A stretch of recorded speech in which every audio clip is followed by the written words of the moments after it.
Hi, and thanks for logging on to the Daily Dvar. And here's a brand new halacha for you, and it's for Sunday, the second day of March. Here we go. Today's halacha is about putting kishka in your chalent. Hope you all know what that is. Chalent is that Shabbos morning food, and kishka is this delicious, oily, floury stuff that's wrapped and it's put inside of a chalent. You probably all know that.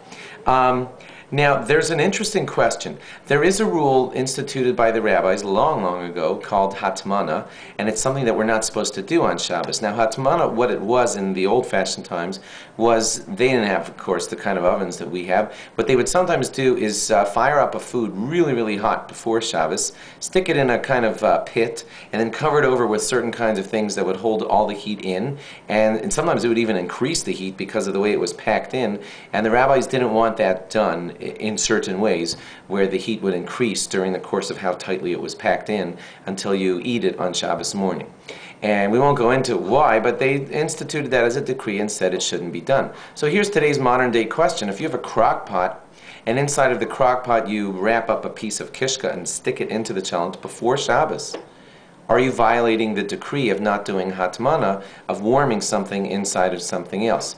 There actually are some rabbis that wonder whether it is a problem. But the good news is that I want to tell you that it's like 99.9% sure that you could do this with your kishka in your chalent on Shabbos. First of all, a lot of rabbis say that it's not a problem, and there are two added factors that can make it permissible for you to do this kishka putting into the chalent before Shabbos. They are, first of all, it's not the same as the typical hadmana situation, and that's because sometimes the kishka is not even fully cooked.